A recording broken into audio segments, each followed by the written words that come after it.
1-2 জন না, 2002-এর ভোটার তালিকায় নাম নেই প্রায় 2000 জনের। গঙ্গা ভাঙনে কেড়েছে ভিটেমাটি, এখন নাগরিকত্ব হারানোর ভয়। আর যা ঘিরে গোটা গ্রাম জুড়ে আতঙ্কের পরিবেশ তৈরি হয়েছে। মালদার মোথাবাড়ি বিধানসভার বাঙ্গিটোলা অঞ্চলের 29 নম্বর উমেদ হাজিটোলা বুথের প্রায় 2000 ভোটারের 2002 সালের ভোটার লিস্টে নাম নেই, অথচ রয়েছে তাদের ভোটার কার্ড। পঞ্চায়েত থেকে বিধানসভা, লোকসভা সব ভোটেই ভোট দিয়েছেন তারা। 2002 সালে এসআইআর হওয়ার সময় তাদের নাম নেই।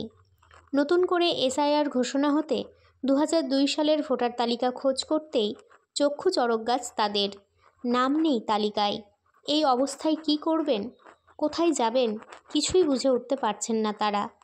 ফলে দুশ্চিন্তা ও আতঙ্কে রয়েছেন পরিবারগুলি। যদিও তাদের পাশে দাঁড়িয়েছে গঙ্গা ভাঙন প্রতিরোধ নাগরিক অ্যাকশন কমিটির সদস্যরা। ইতিমধ্যেই এই সমস্যার বিষয় নিয়ে নির্বাচন কমিশনের কাছে আবেদন জানিয়েছেন তারা। যে আমাদের বাপ দাদাও কাবিজ ঝাবনা থেকে ভোট দিয়েছে, আমাদের 14 পিঢ়ি ভোট দিয়ে আসছে।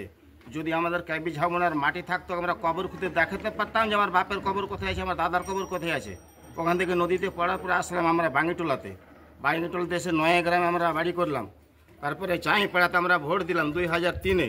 ওই লিস্টটাতে 2200 কত ভোট পোল হয়েছে, সেই লিস্টটা পাওয়া যায় না। এখন 1700 ভোটার পাওয়া যাচ্ছে, বাকি ভোটটা পাওয়া যায় না।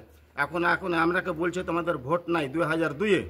তার জন্য আমরা চিন্তিত যে আমরা ভোট দিলাম 3-এ ভোট দিলাম, ওখানে 8-এ ভোট দিয়ে আসলাম, এখানে ভোট দিলাম, এখন আবার বলছে। তারপরে আমরা ভোট দিচ্ছি, আমাদের ভোটে মেম্বার হচ্ছে, প্রধান হচ্ছে, এমপি হচ্ছে, এমএলএ হচ্ছে, এখন বলছে তোমাদের 2002-এ তোমাদের ভোট নাই। এখন নতুন লিস্ট নাম পাওয়া যায় না আমাদের। তখন 9 গ্রামের মানুষ চাঁইপাড়াতেই ভোট দিয়েছিলাম, কিন্তু ওখান থেকে বুথ আমাদের ভাগ হয়ে আমরা একবার দিলাম অলিটোলা, জাহিরটোলা, অলিটোলাতে। ওখান থেকে আবার তারপরে চলে আসলাম আমাদের উমেদ হাজিটোলা। এখন উমেদ হাজিটোলা থেকে, পিয়ারপুর থেকে, জাহিরটোলা, অলিটোলা থেকে মিলিয়ে প্রায় 2000-এর মতন বা 1500-এর মতন ভোটের এখন নাম নাই। কিন্তু আমরা সবাই ভোট দিয়েছি, সব ভোট আমরা সবাই দিয়ে যাচ্ছি, আমরা সব ভোট কোনোদিন বাকি নাই। কিন্তু এখন নতুন লিস্টে আসছে বলছে তোমাদের 2002-এর নাম নাই। আমরা যদি দেশ বিদেশে যাই তাহলে আমাদের মা বোনেরও তো যায় না, কিন্তু ওদের নামও কাটা পড়লো। এখন কি করে আমরা বলতে পারছি না। এসআইআর করছে করুক, তাতে আমাদের কোনো আপত্তি নাই। এই বাংলার মাটিতে আমরা আমাদের বাপ দাদা 14 পিঢ়ি বাস করে এখন আমরা বাস করছি। যদি আমাদের কাবিজ ঝাবনার মাটি থাকতো তাহলে আমরা কবর খুঁজে দেখাতে পারতাম, সেখানে আমার বাপ দাদার কবর আছে এখানে। কিন্তু এখনও সেই মাটি পড়ে গেছে, এখন আমরা বাঙ্গিটোলা অঞ্চলে আছি, আমাদের কিছু নাই এখন। আর কাগজপাতি যা আছে, বাপ দাদার দলিল, এটা ওটা সমস্ত জিনিস আছে, কিন্তু আমাদের ভোটার লিস্টে আমার নাম নাই এখন 2002-এর। আমরা চিন্তিত যে এখন বলছে যাদের 2002-এর নাম নাই তারা এখান থেকে বাতিল। তাহলে আমাদের 14 পিঢ়ি এখানে বসবাস করলো, আজকে আমরা যাবো কোথায়? আমরা জায়গা কোথায় দিবেন, যাবো কোথায়, আমরা থাকবো? এখন আমার নাম নাই, আমার স্ত্রীর নাম আছে, আমার নাম নাই, আমার মায়ের নাম আছে, আমার বাবার নাম আছে, আর কারোর নাম আছে। এরকম ভাবে একটা ফ্যামিলিতে একজনের নাম আছে, 3 জনের নাই। কোনো ফ্যামিলিতে 2 জনের নাম আছে, 1 জনের নাই। এইভাবে নাম কাটা আছে। কোনো ফ্যামিলিতে টোটালেই নাম কাটা আছে। এসআইআর করছে করুক, তাতে আমাদের কোনো আপত্তি নেই, তাতে আমাদের সমর্থন আছে। কিন্তু যেটা সত্য, যেটা মিথ্যা, যারা বাহির থেকে এসেছে, বাংলাদেশ থেকে আর কোনো দেশ থেকে এসেছে, তাদের যেরকম 71 সালের দলিল চাইছে, তার কাছে তার দলিল লোক চাক, ইনকোয়ারি করুক, এসআইআর করছে করুক, তাদের কোনো আপত্তি নেই। কিন্তু আমরা ভোট দেওয়ার সত্য আমাদের এর আগে 2003-এর লিস্ট দেখুক, 8-এর দেখুক, তার আগে লিস্ট দেখুক, টোটাল আমাদের 71-এ আমাদের লিস্ট আছে। কিন্তু আমরা এখন বাতিল কি করে হলে এটা কথা আমরা নিজেই বুঝতে পারছি না। এখন আমরা তার জন্য আবেদন করেছি, আমরা নির্বাচন কমিশনের কাছে আমরা আবেদন করেছি, যেটা সূক্ষ্ম সেটাই যেন হয়, সেটাই আমরা চাইছি। আর হোক, তাতে কোনো আমাদের আপত্তি নেই। আপনার নাম? আমার নাম ইসরাউল শেখ। প্রথম থেকেই বলছিলাম যে এসআইআর এর বিরুদ্ধে আমরা নয়, কিন্তু পদ্ধতিগত যেভাবে ডিসকাস না করে তড়িঘড়ি করে এসআইআর চাপিয়ে দেওয়া হলো, তাতে আমাদের কাছে অনেক কোয়েশ্চেন।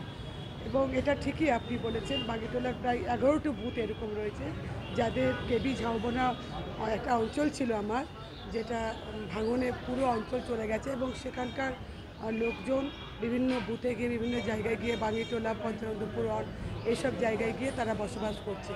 তো সেখানে দেখতে পাওয়া যাচ্ছে যে ভোটার লিস্টের 2002-এর যে ভোটার লিস্ট, সেই ভোটার লিস্টের প্রথম পাতা এবং শেষ পাতা নাম থাকলেও মিডিলে নাম নেই। আমার ডিএম সাহেবের সঙ্গে কথা হয়েছে এবং ওদেরকে অ্যাসিওর করেছি যে করে হোক কোথাও না কোথাও লিঙ্ক একটা হবে। আমি প্রত্যেকটা ভোটার প্রেজেন্ট যে ভোটার যে নাম আছে বা সেটা নিয়ে, প্রেজেন্ট ভোটার লিস্টটা নিয়ে কোনো লিঙ্ক বের করে তাদেরকে আমরা সেটা করার চেষ্টা করছি এবং আমরা করব। দেখুন, মোথাবাড়ির বাঙ্গিটোলাতে যে সমস্ত মানুষ 2002-এ ভোটে নাম নাই, তারা গঙ্গা ভেঙে যাওয়ার পর গঙ্গা অ্যাকশন কমিটি থেকে ডিএমের কাছে যে ডেপুটেশন দিয়েছে সেটা একবারে নৈতিক। কারণ আমরা প্রথম থেকেই বলে আসছি, যারা বৈধ ভোটার এরা একসময় পঞ্চানন্দপুর 1, পঞ্চানন্দ 2-এর বাসিন্দা। সুতরাং তাদের নাম গঙ্গা ভাঙনের জন্য সরকার উদাসীন বলে তাদের নাম 2002-এ ছিল না, কিন্তু তারা প্রকৃত ভোটার এবং অনেক দিন ধরেই সেখানে ভোট দিয়ে আসছেন তাদের পূর্বপুরুষরা। সেই জন্য তাদের নাম অবিলম্বে যেন জেলা প্রশাসন উঠানোর ব্যবস্থা করে এবং প্রকৃত ভোটার হিসেবে তাদেরকে চিহ্নিত করে। তাদের যে দাবি, সেই দাবির সঙ্গে ভারতীয় জনতা পার্টি একমত। কারণ এসআইআর হচ্ছে প্রকৃত ভোটাররা থাকবে, আর যারা অপ্রকৃত ভোটার, যারা মৃত ভোটার, যারা অনুপ্রবেশকারী, যারা রোহিঙ্গা, তারা থাকবে না। সেই জন্য তারা যে আবেদন করেছে জেলা প্রশাসনের কাছে, ভারতীয় জনতা পার্টি তাদের সঙ্গে সহমত পোষণ করছে এবং অবিলম্বে জেলা প্রশাসন যেন তাদের এই ব্যাপারটা সহানুভূতির সঙ্গে বিবেচনা করে। ভারতীয় জনতা পার্টির এটাই স্ট্যান্ড।